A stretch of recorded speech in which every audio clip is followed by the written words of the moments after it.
begin in 1763. Almost the entire American continent is dominated by the European colonial powers. Spain has a very large territory. In the south, the Portuguese control Brazil. On the Central American islands, mainly France and Great Britain, develop huge sugarcane and coffee plantations by importing slaves from Africa. Finally, the North is largely under the control of Great Britain after its victory in the 7 Years' War. The British dominate all their rivals, notably thanks to the powerful Royal Navy. But the war has taken its toll on the country's finances, and to replenish its coffers, it imposes new taxes on its colonies.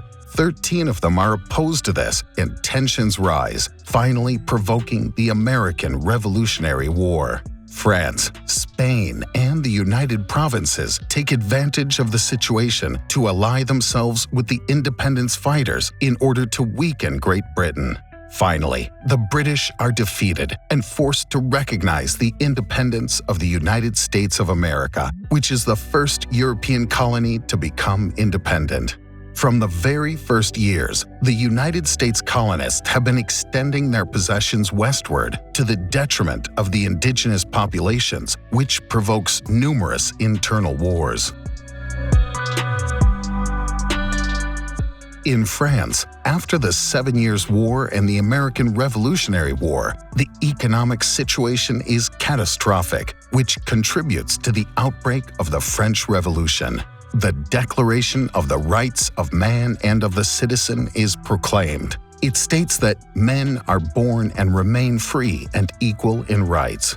In the rich colony of Saint-Domingue, these words provoke a slave and freedman revolt against the great landlords, also called the planters. Spain and Great Britain join forces to fight the insurgents, but the insurgents win and occupy the whole island. Napoleon Bonaparte, who has seized power in France, understands that it would be difficult to reassert his sovereignty over his distant territories. He sends an army to Saint-Domingue and decides to sell Louisiana, which he secretly obtained from Spain 3 years earlier, to the United States. In Saint-Domingue, the French soldiers, weakened by disease, are defeated. On January 1, 1804, the independence of Haiti is proclaimed. It's the only republic born from a revolution of slaves and freedmen.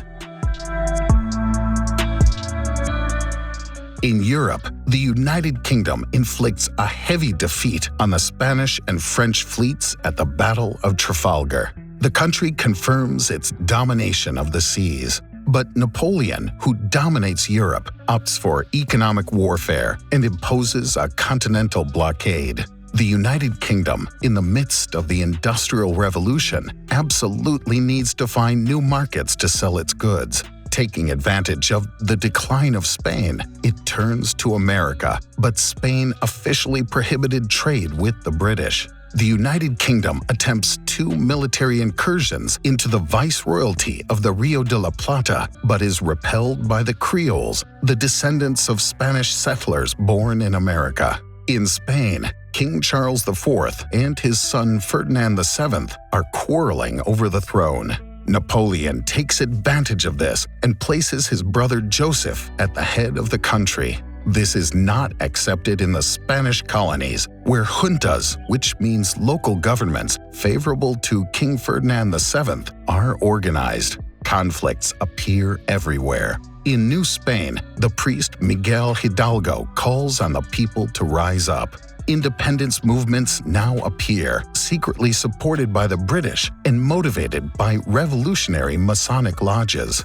In 1814, after the abdication of Napoleon, Ferdinand VII recovers the Spanish throne and quickly sends reinforcements to America to regain control.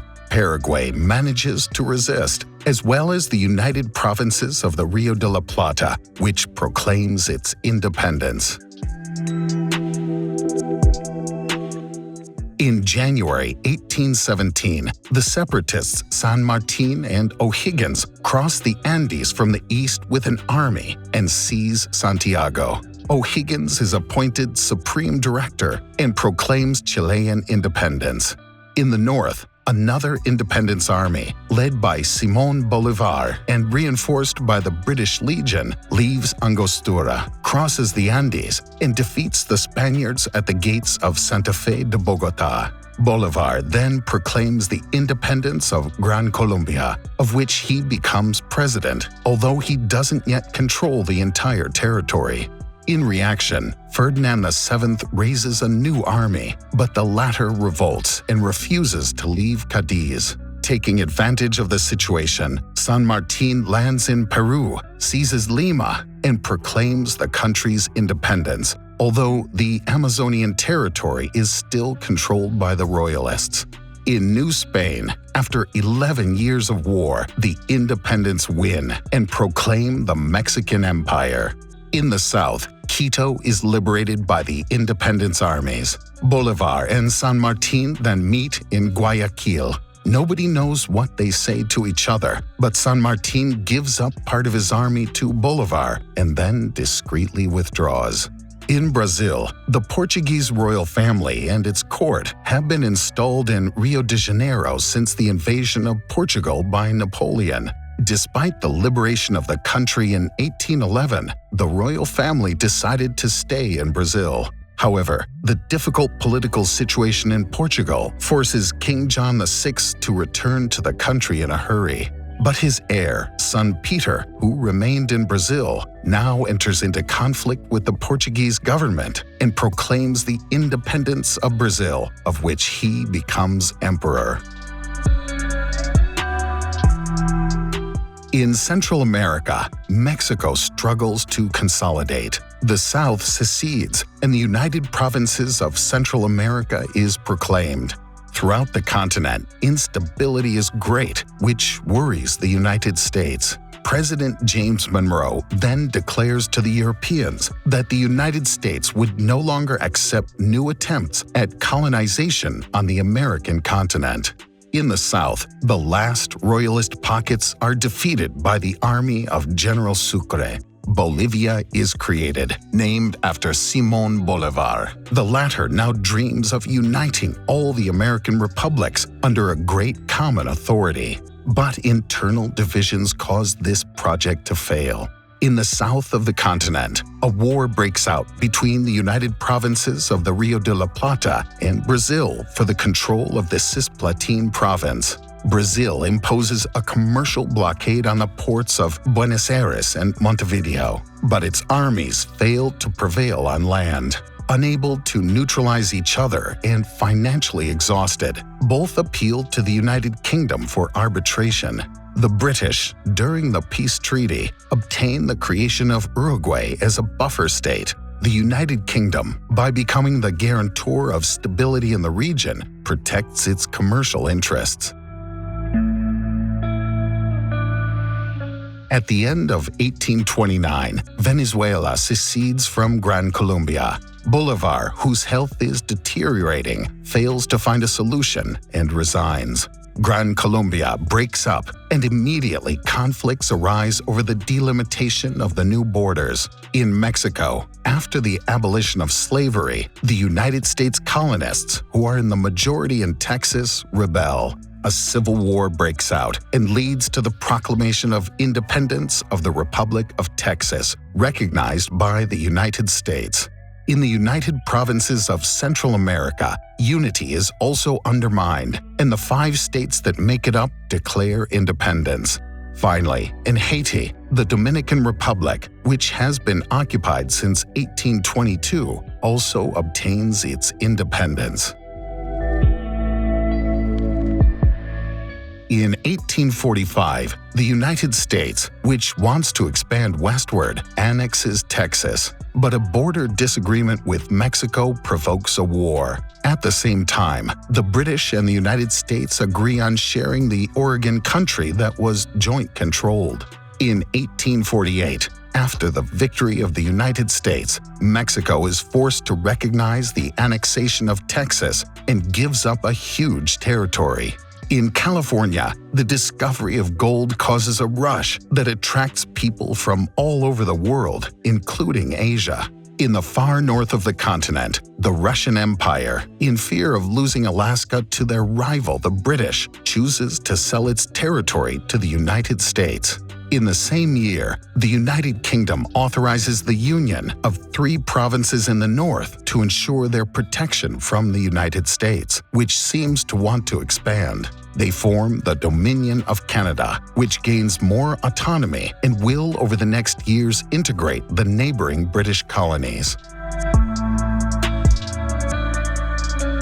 Due to border disputes, Paraguay has been at war for 2 years with the Triple Alliance of Brazil, Argentina, and Uruguay. In 1870, Paraguay is occupied, whereupon a large part of its territory is amputated, leaving a deeply devastated country. Further west, tensions also rise between Chile and Bolivia over a territory rich in mineral deposits. When Bolivia increases taxes on Chilean companies present in the region, Chile decides to occupy the port of Antofagasta to control exports. War breaks out involving Peru, which is allied with Bolivia. Chile quickly wins and extends its territory to the north, cutting off Bolivia's access to the ocean. At the same time, in the south, the Mapuches, who had resisted the Incan and Spanish invasions, are now invaded by Argentina and Chile, who want to have access to both oceans. The local populations are violently crushed. In Cuba, a new independence revolt provokes a war against Spain. The United States, which now wants to implement an international policy, sees an opportunity to extend its influence. They intervene militarily against Spain and win.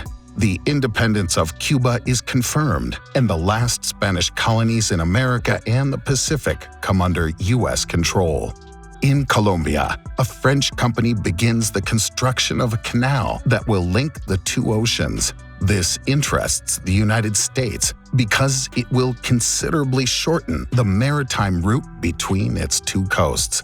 The country buys the project, but the Colombian Congress opposes it. Annoyed, the United States sends warships, while separatists proclaim the independence of Panama. In a few days, the United States recognizes the new country. In exchange, it obtains a strip of land in perpetuity for the construction and operation of the Panama Canal. But the Panamanians quickly contest this treaty. During World War I, the European colonies are heavily involved. This is particularly true of Canada, which carries out a major war effort on behalf of the United Kingdom. At the end of the war, Canada asks for greater autonomy. In 1926, equality with the United Kingdom is proclaimed, followed by its sovereignty being recognized in 1931, although the country remains linked to the British Crown by becoming a member of the Commonwealth. In the south of the continent, conflicts persist over the delimitation of borders. In 1932, Bolivia and Paraguay go to war over control of the Chaco, a region where oil has just been discovered and which offers access to the Atlantic Ocean via the Paraguay River. Paraguay wins and takes 75% of the territory. Peru and Ecuador also dispute their border. A new war breaks out in 1941 and turns to the advantage of Peru, which takes over a large part of the territory located in the Amazon. At the end of World War II, the United Kingdom and France are weakened, while the first colonies claim their independence. In 1946, several French colonies in America become French departments. The United Kingdom finally grants independence to the colonies that request it, only if the new governments are not communist, as the world is now in the midst of the Cold War. The new states are offered the option of joining the Commonwealth. In 1962, Jamaica and the Republic of Trinidad and Tobago are the first to declare independence. Most of the British colonies, as well as Suriname, become independent in turn. However, some islands remain under British control. This is the case for the Falklands, called the Malvinas in Argentina, which are a gateway to the Antarctic continent. The islands are claimed by Argentina, which attempts a military invasion in 1982. War breaks out. The United Kingdom repels the offensive and wins. Today, France, the United Kingdom, and the Netherlands still control some American territories, mainly in the Caribbean. According to the United Nations, some British and U.S. territories are still non-self-governing. In Puerto Rico, the inhabitants enjoy U.S. citizenship but don't have the right to vote in presidential elections. Panama regains full sovereignty over its canal on December 31, 1999. Throughout the continent, disputes persist over the exact delimitation of land borders, while some indigenous communities also clamor to assert their rights. If the subject is still very sensitive for European countries, the Catholic Church has presented, on several occasions since 1992, its official apology for the abuses perpetrated during the evangelization and colonization of America. Today, after many waves of immigration, America is probably the continent with the greatest ethnic diversity.